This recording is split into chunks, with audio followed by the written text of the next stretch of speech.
You're listening to episode number 24 of the Keto Diet Podcast. Today we're chatting about understanding how to feel worthy of yourself, how to approach a ketogenic diet when you're overcoming disordered eating or a history of an eating disorder, how to eliminate the fear of gaining weight by letting go of food rules, and creating a no-limits approach to your ketogenic diet, including what to do when you're in the middle of an emotional eating frenzy. So stay tuned. Hey, I'm Leanne from healthfulpursuit.com, and this is the Keto Diet Podcast, where we're busting through the restrictive mentality of a traditional ketogenic diet to uncover the life you crave. What's keto? Keto is a low-carb, high-fat diet where we're switching from a sugar-burning state to becoming fat-burning machines. If you're in need of keto recipe food prep inspiration, I've prepped a free 7-day keto meal plan exclusive for podcast listeners. The plan is complete with a shopping list and everything you need to chow down on keto for 7 whole days. Download your free copy at healthfulpursuit.com/keto meal. Let's get this party started.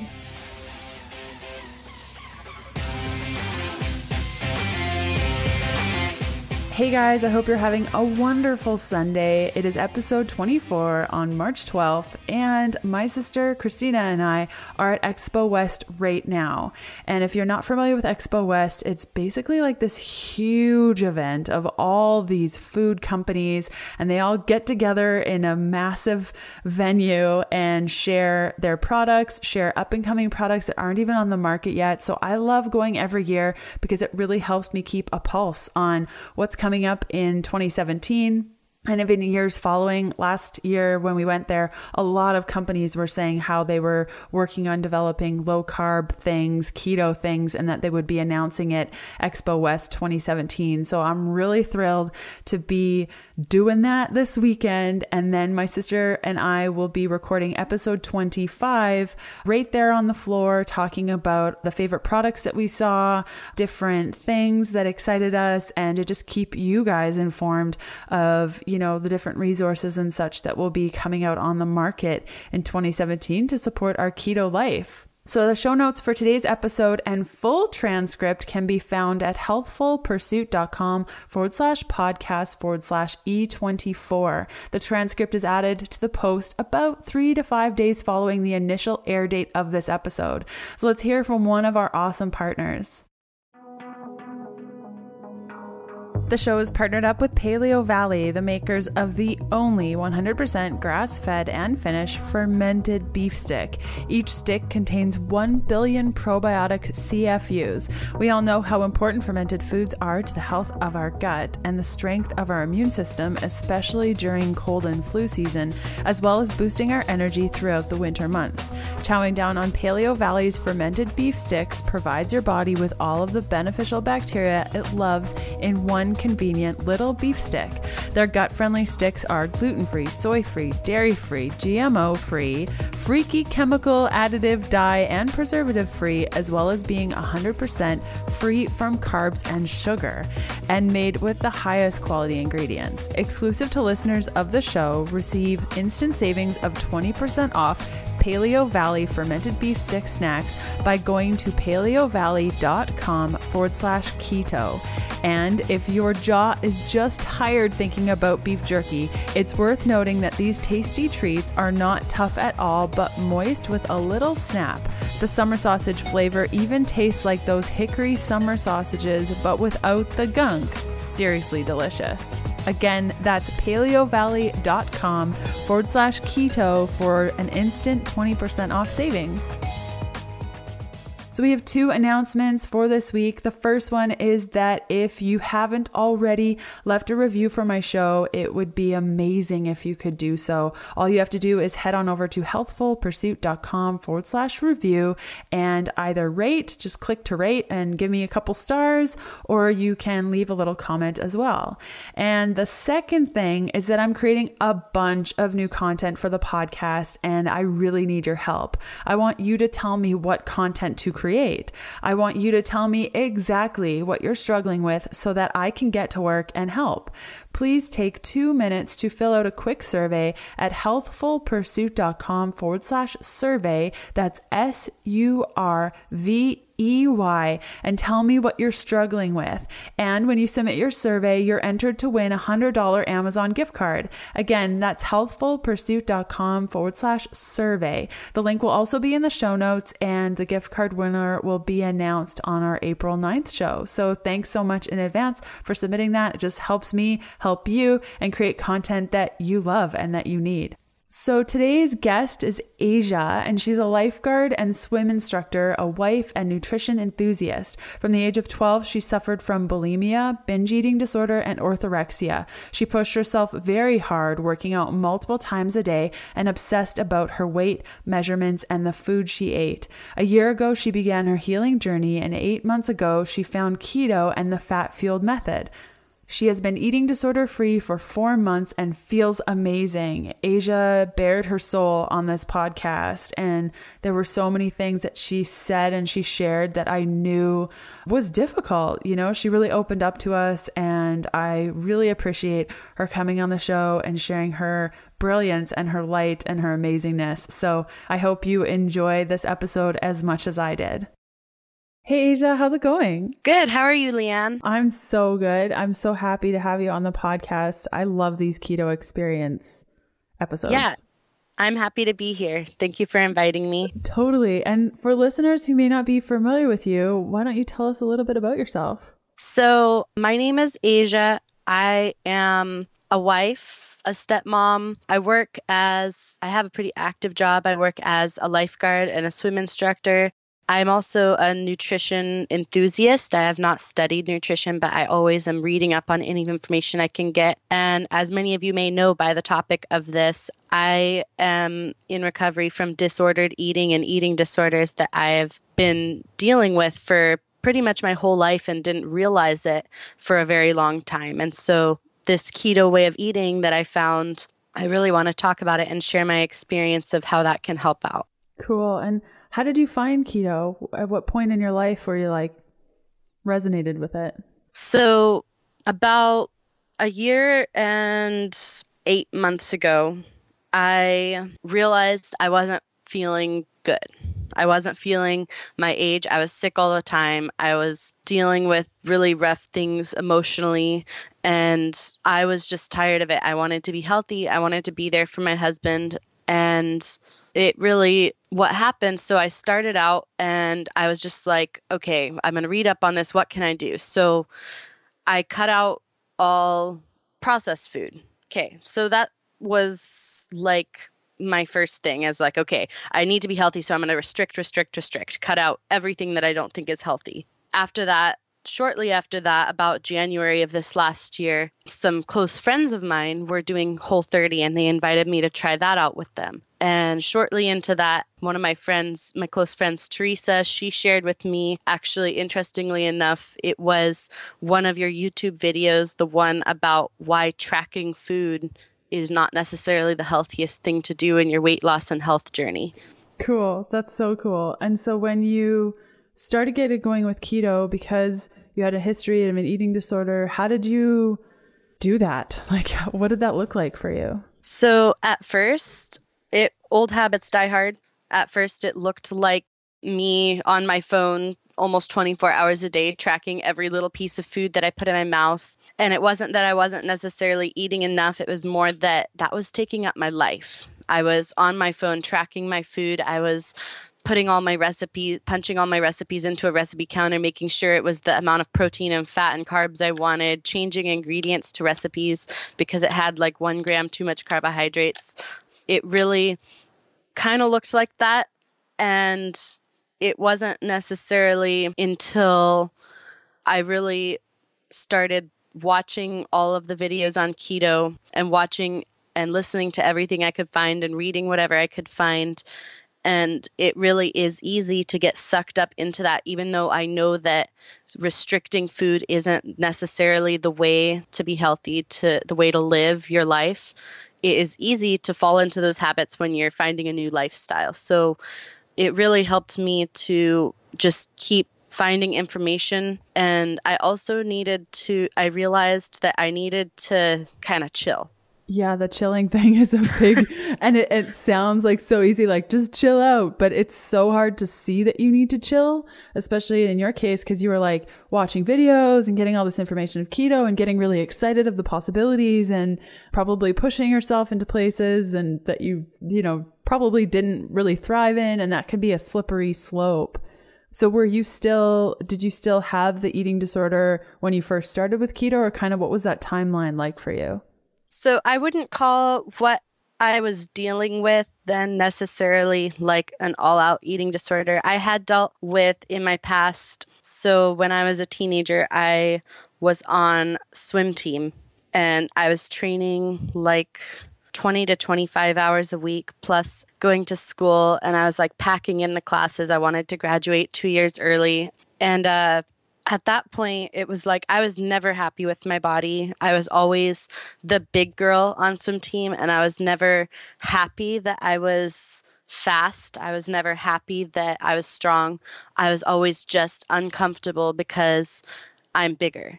And it was really difficult for me. Before that, I would deal with like eating and then throwing up. So like bulimia, and then those kind of actions would cause me to then feel depressed about myself and binge eating. And pretty much as I got older and I was in high school and I was going and then I was in college and I was swimming and training, it became less about restricting food or binging on food and more about exercising. And the exercising was like my entire life. And to the point where if I missed a swim practice, if I missed one of my other workouts that I put upon myself, I would like freak out and not know what to do with myself. And so after that, I was in college and I was married. I got married like my first year into college, and me and my husband worked together and he supported me going to school.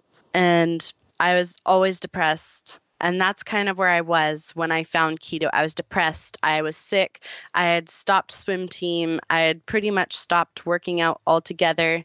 And then I would train for like really hard for a week at a time. And it was just this cycle of depression and then working out and thinking I felt better and then getting sick and then starting all over again. And that's where I was when I came to this way of eating. Wow. So to step back a bit, you mentioned a little bit about really not being happy no matter what you did. And, if it wasn't your weight, it was your performance and et cetera. And so let's chat a little bit about being worthy of yourself, because we talked about that a little bit before we started recording, and how your practice is now with feeling worthy of who you are in this moment. Yeah. So that's something that we all struggle with. And when I'm on like our keto Facebook group, watching all the comments, I really see that it was really a common thing for people to be like, I am just not happy with my weight. I don't care that it's not healthy that I'm happy with my weight, or I'm not happy with my strength. I don't care that I don't care that I'm healthy, or I don't care that it's not making me happy to do what I'm doing, but I need to be this or I need to be that. And really, I had to convince myself, and everyone should think about this, why do you need to be something? Why do you expect these things of yourself? No one else expects them of you. And when it really comes down to it, when you look around, you believe that all of these people around you and all of these people aren't an actual thing. That's just something in your imagination. And you believe that they think that you should be something else, when the truth is that you need to give yourself permission. And I needed to give myself permission to be myself, and that it's okay to do something for myself that makes me feel better and not have to feel worthy of being myself. And not having to, there's a lot of pressure about conforming to what we quote unquote should look like, or, the BMI stuff and, what we see in the media. How do you go about removing yourself from what you should look like? Was that ever a problem for you? Of course it was a problem. I mean, I am a larger sized person. I come from ancestry of people who are muscular, and have a lot of bone. And so thus, even when I was on swim team training 20, 25 hours a week, I weighed, 150 pounds and I had zero to 10% body fat probably. I was like crazy buff and I was still bigger than everyone else. And it really, really did bother me. And that doesn't make any sense. It doesn't make any sense if your husband looks at you and thinks you're beautiful. If your coach or your personal trainer says, wow, you're really strong, that should be enough. You don't have to prove anything to them. You don't have to prove anything to yourself. You need to accept who you are. And I had to accept that. And it is difficult. I mean, sometimes, if you have a day where you're depressed, you look in the mirror and you're like, I don't like this. I don't like that. I don't accept myself. This isn't me. I don't want to be this person. I have to step back and say, you know what? You're enough. You're you. Everyone appreciates you for the good things that you are. And there are good things about you. And that's true of everyone. There are good things about you. Everything about you is good. Even if it's something that you would like to change about yourself, it is probably a gift in another setting. Beautifully said. Seriously. Yeah, beautifully said. And I think when you start to realize that you're so much more than your body, wonderful things happen. And you become, for myself anyway, I became a lot less scared.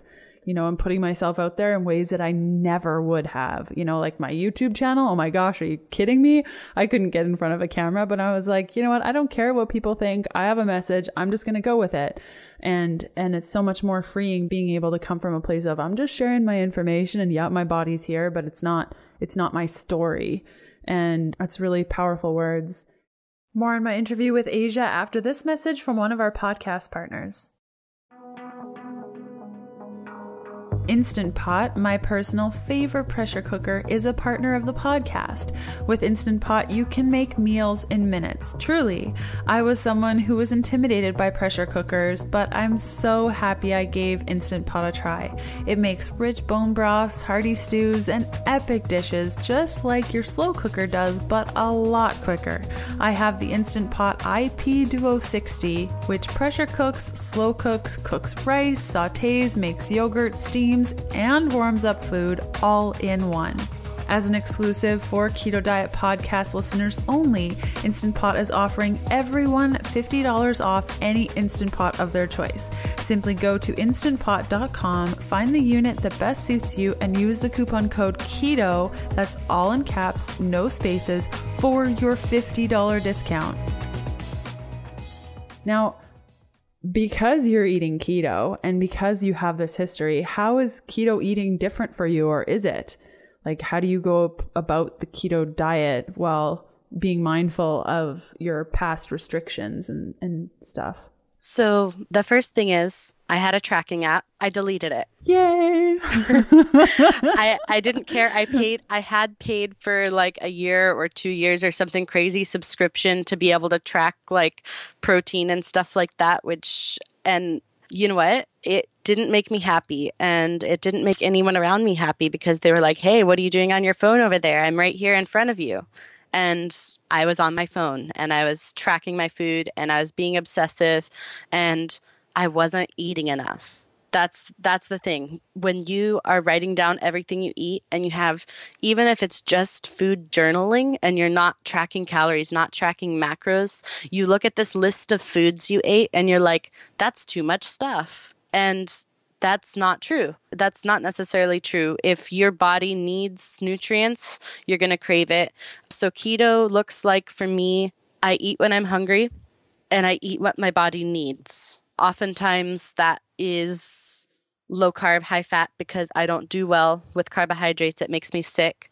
And then there's other times like the week before and during my period that I have to have daily carb ups. But mainly it looks like don't track. I don't do that. It's triggering for me. When you look at this list of foods, when you look at this, 2,000 calories, 3,000 calories, what is all this? I don't need all this. No one my size is eating this many calories. First of all, you don't know that. And second of all, if your body needs the food that you're eating, you should be okay with eating that because you need to take care of yourself. I need to take care of myself.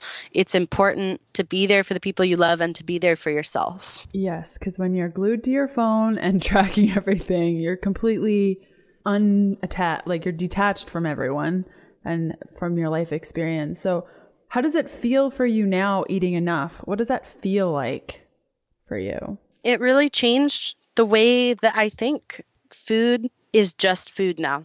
Before it was either the enemy or it was something I was supposed to do or it was my only emotional escape.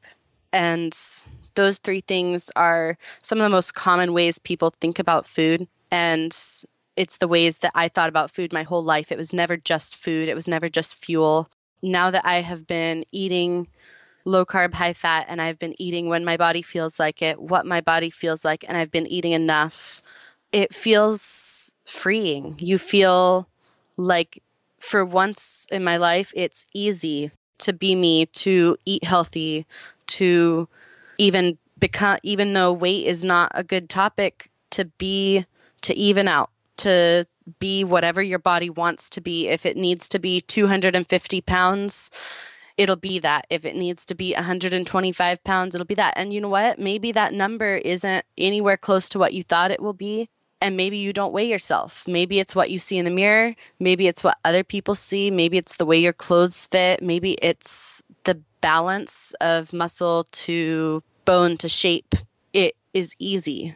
And that's something that when you struggle with an eating disorder or disordered eating, you're always trying to force your body to be something or do something that it doesn't want to be. And when you just calm down, realize you need to accept yourself and accept what you need to eat, that you need to take care of yourself. Mainly, that's important to take care of yourself. Your body will become what it needs to be you. Yes. Yes, you're very well spoken. Everything you say, I'm like, oh my gosh, that's so powerful. Yes. So a lot of people would argue, and this is something that I get a lot, is like, you can't overcome an eating disorder if you're telling yourself what to eat. Like in the case of a keto diet, you're telling yourself to eat keto, yet you're trying to overcome an eating disorder. And the number one way to overcome an eating disorder is to give yourself full permission with food. How does your personal approach to your keto diet, you mentioned just a little bit ago about eating what you want when you want it and saying that carbohydrates don't feel good in your body, but during your period leading up to it and during you have those carb ups. What has been your experience with practicing I can eat whatever I want when I want it and understanding that sometimes your body likes things and it doesn't?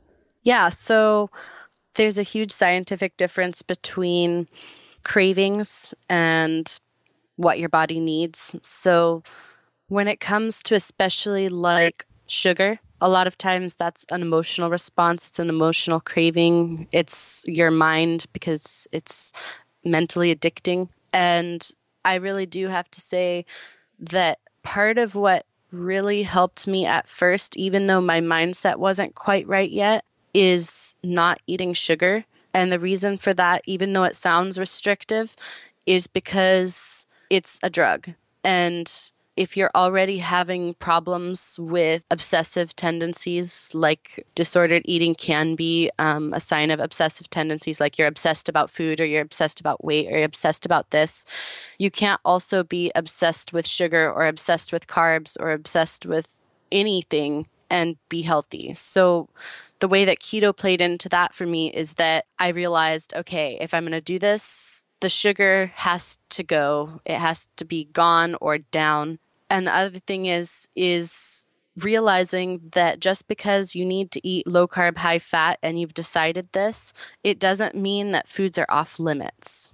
I always, my father he's diabetic and it's not well controlled. And he always tells himself, well, I deserve this treat because it's off limits.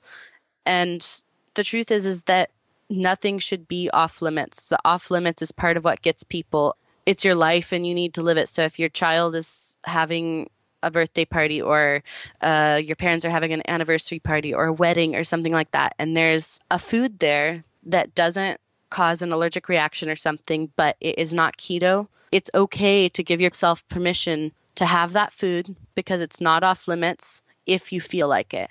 Definitely keto helps everything. But if you say, okay, the idea of a keto food, so like people asking, is this food keto? Is that recipe keto? Is this keto? The idea of the keto diet is to be using fat as fuel. When you make it into limits, like of what foods you can have and what foods you can't have, you all of a sudden reach this new level of restriction that doesn't have anything to do with whether or not you're burning fat for fuel. Yeah, that's a good point. I'd never actually thought of it that way. Totally. That's exactly what happens. And those off-limit foods, I know for myself, candy, all the people that are listening probably know that I'm obsessed with candy. And not until I gave myself full permission to have candy whenever, like I was like, hey, Leanne, whenever you want candy, you can have candy. And I actually bought a huge bag, like multiple things at the bulk store, and I kept it in the pantry. And there was a period there for about 2 weeks where I ate it all the time. And I got out of keto. It was horrible. And after about 2 weeks, I completely forgot about the bag of candy, and it's still sitting there, and it's been over a year. And I'm just like, no, it doesn't make me feel good, but I know that I can have it if it's there. And I think I know that candy doesn't make me feel good. And to your point about emotional eating, a lot of the times it's, I have a memory of my dad and I eating candy. And whenever I miss my dad or I need love, I find that I gravitate towards sugary things. And I think that that's okay. I think for myself personally, emotional eating is okay. And knowing that it's okay kind of like gets the edge off. But to your point, it's like, if you're limiting it, I would have gone through that whole bag a year ago. Like it would be gone and I'd be on to my 100th bag, because when it's off limits, it's almost like you want it more. And it becomes this binge relationship with that food of like, oh my gosh, I just ate the candy or I just ate the birthday cake. I may as well have 8 pieces because I ate 1 piece. So that's kind of what I've seen in my personal experience, as well as with a lot of my previous clients. Now, with the process of adapting, what was that like for you? Balancing different things and going through your first, 10 days of keto. Was there anything that stood out for you? So interestingly enough, before I started keto, I was doing Whole30. And Whole30, if those of you who aren't aware of it, is you cut out processed foods and anything that is like causes inflammation or it's a common allergen. So you cut out dairy, processed food, legumes, that includes peanuts, processed sugars. And so part of that, it includes healthy starches. So what I was doing is I had cut out sugar. I was still on carbohydrates. So for those of you who have been coming from like a paleo type diet or anything in that realm, I can definitely relate. It wasn't necessarily, so the keto flu type symptoms did not start right away for me.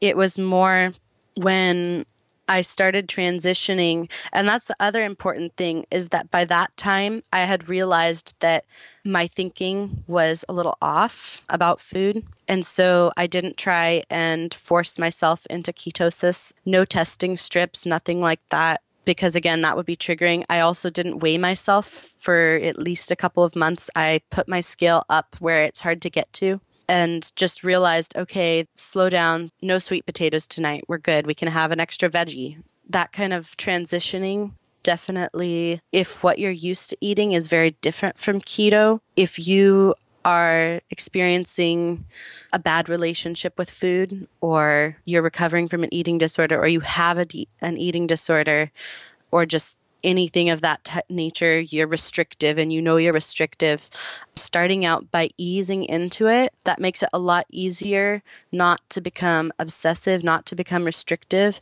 And then it also eases any difficulties you're having.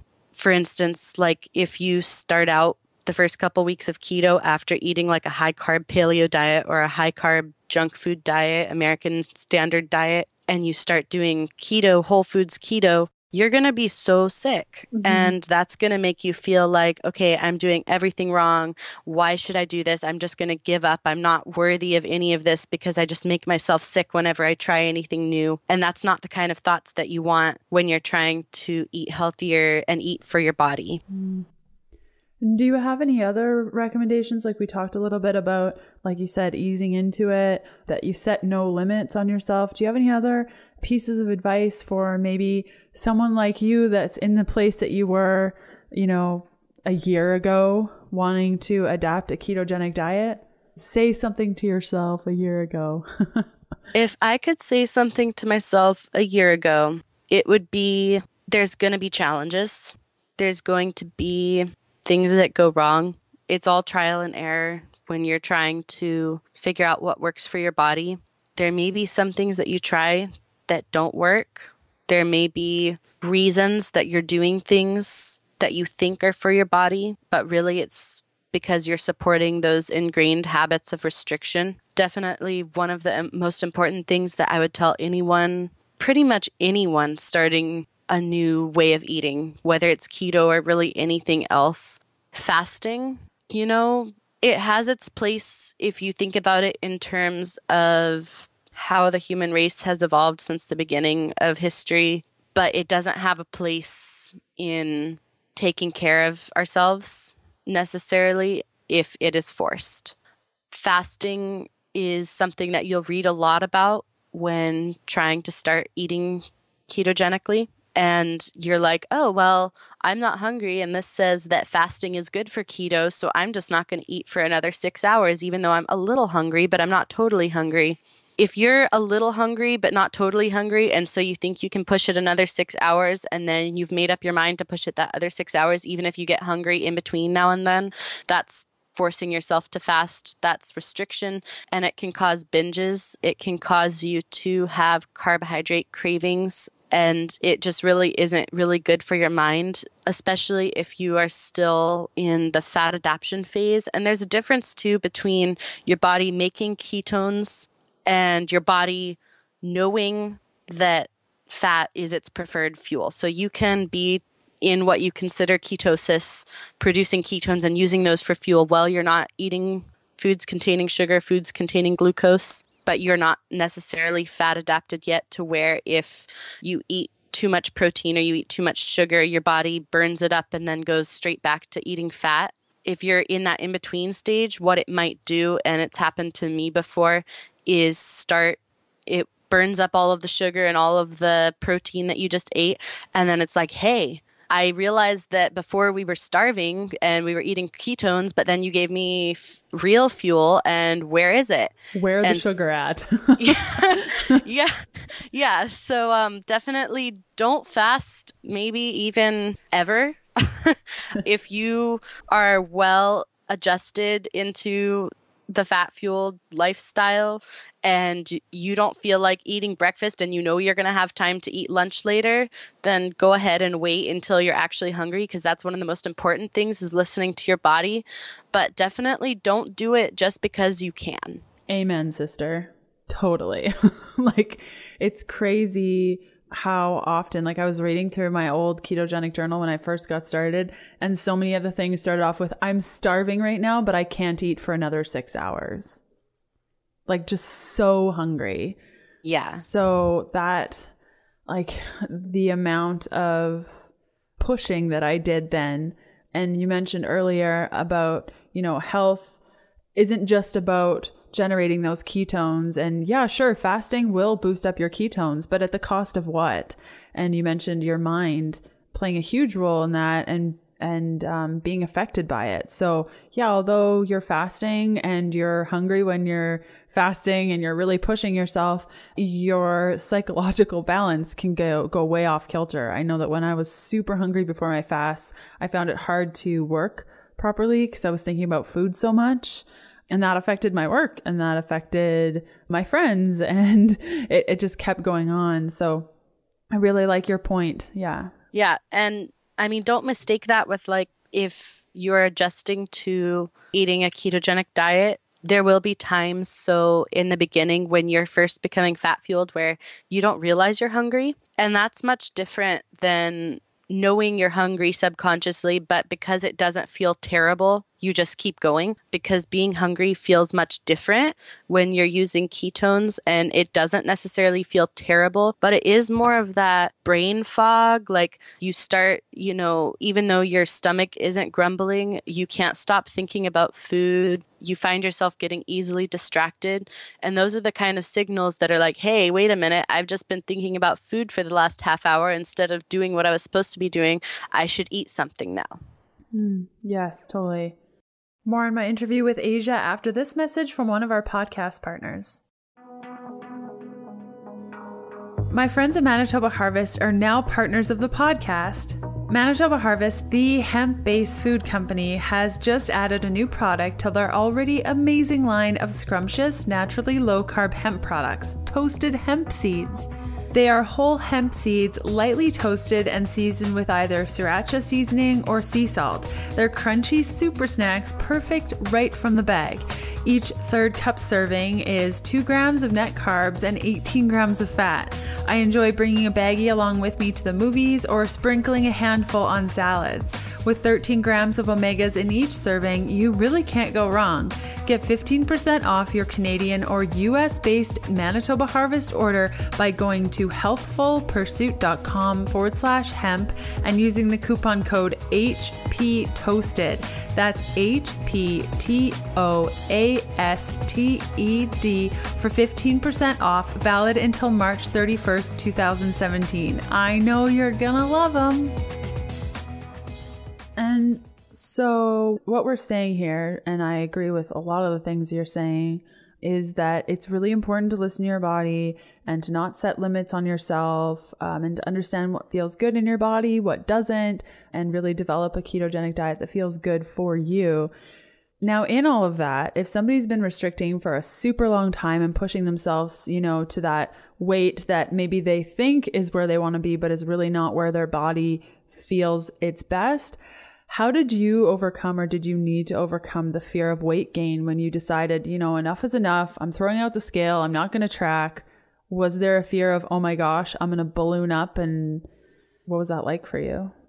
So I guess what I really worried about is going off track. I was really afraid that if I stopped tracking food, mainly tracking food, I wasn't much of a scale person to begin with during all of this, because my BMI is like off the charts because I have so much muscle mass. Not off the charts that way, but definitely. So if something is controlling your life, if you are obsessed with the scale, if you have to step on that scale every day, don't do it. If you have to track your food every day, don't do it. See, I was afraid. If you are afraid of not doing something and you don't know for real why you're afraid of doing it, that's a good sign that it is controlling you. So for me, it was definitely that food tracking app. I was afraid of what was going to happen. I was afraid that if I stopped tracking my food and keeping track, that then I was going to go sugar binge and eat 3 slices of cake and do this and eat stuff that I was allergic to and not realize it. But that fear is of yourself and of you're afraid that you're going to fail. You've set yourself up for failure because you believe that you're going to fail. And you are holding on to this one little thing that you truly believe is going to help you hold on to what you have, to your restrictiveness. And really, that one thing that you're holding on to, it isn't helping you. It's holding you back. So definitely, I was afraid. And you will be afraid. If you've stepped on the scale every day for 10 years, if you have tracked your food every day for the last 2 years, you're going to be afraid of leaving that behind. If you've eaten dairy every day, you're addicted to a certain food, you will be afraid to leave it behind. And that fear is how you know that something is unhealthy for you. So if you find yourself being afraid of leaving something behind, that's one of the important cues that you know that it needs to go away. Yeah, really the key that you think is to your happiness, like if I eat all the vegetables, I'll be happy and healthy, is usually, like for me, it was vegetables. I would panic if I didn't eat vegetables in a meal. Just oh my gosh, I'm not going to be healthy. And when I let that go, I realized that although I do enjoy vegetables, I really love protein. I love protein. And without, allowing myself to kind of let that belief go. And I really thought this is the key to my happiness and health. Like if you think that there's one thing that's the key to your happiness and your health, no, it's not. Like it's a bunch of different things. So when I let go of the vegetables, I still eat quite a lot of vegetables, but nowhere near the stress and amount. Like I used to go grocery shopping 3 times a week and get all the vegetables. And if my produce drawer wasn't empty in 3 days, I'd panic. Like that is not good. And to your point is like, if you're afraid of letting something go, or if you're panicking or anxious, like what you were saying at the beginning is like, if you didn't go to the gym, there'd be a lot of anxiety around that. And I think that goes for, like you said, weighing yourself or weighing your food or tracking your food. It can be so scary. I remember when I sold my scale on Kijiji, and I felt so bad for the woman that I sold it to, but it was super expensive and her husband needed it. So I was like, here you go. And when I gave it to her, I kind of like kept holding on to it. Like I didn't really want to let it go because it measured all these things and it had this app and it like tracked with my fitness pal. It was so cool. And letting that go was so scary. Like, what do I do now? Like what is life? Oh my gosh, total panic. But that's a good point, is like, if there's that fear in letting something go, it's usually because like you need to let it go in order to move forward with your happiness and healthfulness. So that's really good advice. Now, let's chat a little bit about emotional eating, because like everyone does it. And I wanted to go back to that. Okay, cool. Amazing. I was reading your mind. So let's talk about that, because a lot of people eat for comfort and anger, stress, celebration, loneliness. How do you approach it? So that's something that I really believe is part of like one of the most important steps in developing a good relationship with food instead of a bad relationship with food, is that emotional eating is part of life. It's the way that our society is. It's stressful. A lot of times parties, things like that are designed like, oh, it's a wedding, exciting, now we're going to eat. Part of that is not being like, hey, I just emotional ate, now everything is over, I'm going to die, I might as well just eat this entire cake right here in front of me because I'm not worth anything. Being able to consciously emotionally eat is something that I have acquired slowly. If you give yourself permission, if you say, you know what, I'm upset, I really want to just eat everything right now because I'm sad. And I realize that that is what's happening. Sometimes the need to do that will go away. And sometimes you do emotional eat. And being able to say, okay, this is what I'm doing, and I give myself permission to do it because it's okay, everything's going to be fine, and tomorrow I'll move past it, and I will just be one other person who had a piece of cake yesterday, and now I'm eating keto, and I'm fine. Being able to consciously accept the fact that you're eating emotionally and that something you ate wasn't necessarily the best thing, but it made you happy, or it helped you cope at a party that was stressful. Definitely, you need to give yourself permission to be happy, to enjoy life, and the fact that emotional eating shouldn't control your life. So if you get upset every time you have an emotional eating, a bout of emotional eating, it's going to make it worse, and you're going to be depressed, and you're going to keep eating, or you're going to then restrict everything. And it needs to be a conscious decision that, okay, I don't feel good, so I'm going to eat this, and it's fine, I'll move on. Yes. To everything you said. Totally.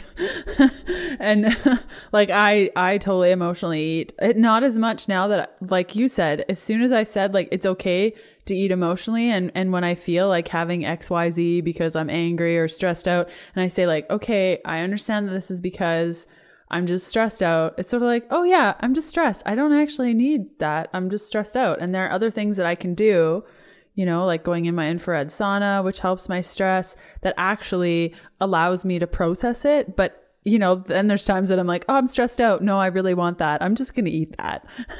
And it's totally okay. And like you said, it's completely different if, oh, I'm stressed out, I'm going to eat a pizza. Well, since I had a slice, I may as well have the whole thing. Whereas in a more balanced approach, maybe you'd have 3 slices and realize you're full and be like, okay, moving on. So yeah, it's a huge difference, but can also be really scary. You know, when you hear, I remember the first time I heard emotional eating is okay. I'm like, these people are crazy. Emotional eating is not okay. But I swear, now being on the other side of it, it's totally fine. And when you accept it, it actually helps the process. Definitely. Yeah. So my last question for you is, what's your favorite thing like that you're totally in love with, like preparing for yourself, like food wise? Like what's the thing that really lights you up and makes your body feel awesome right now? You know what?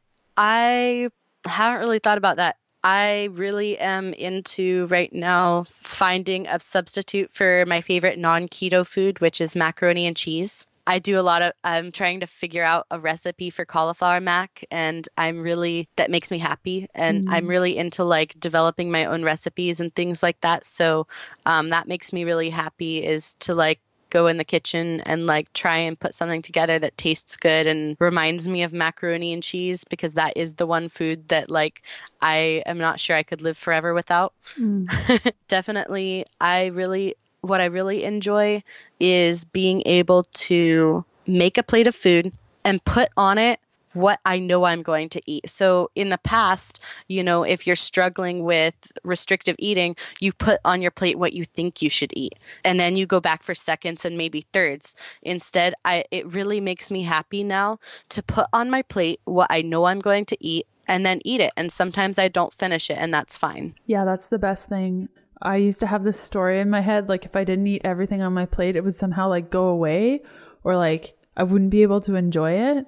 And it took me a really long time, probably about 7 years, of reminding myself every day that like it's okay to not finish your food. And it's actually become a problem at our house, because I'll put stuff on my plate, I won't finish it, and I'll put it in these little Tupperwares, and then they'll just sit in the fridge forever and I won't eat them.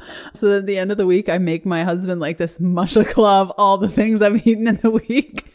But it's so cool knowing that like I can finish this, I can do whatever I want. That's really cool. I like that you mentioned that. That's awesome. Well, thank you so much for being on the show today, Asia. All the stuff that you shared today was super powerful and awesome.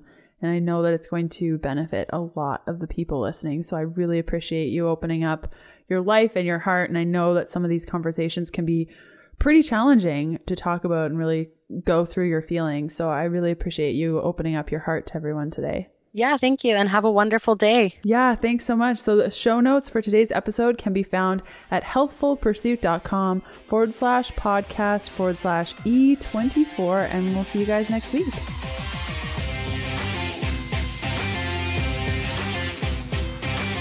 And that does it for another episode of the Keto Diet Podcast. Thanks for listening in. You can follow me on Instagram by searching Healthful Pursuit, where you'll find daily keto eats and other fun things. And check out all of my keto supportive programs, bundles, guides, and other cool things over at healthfulpursuit.com/shop. And I'll see you next Sunday. Bye.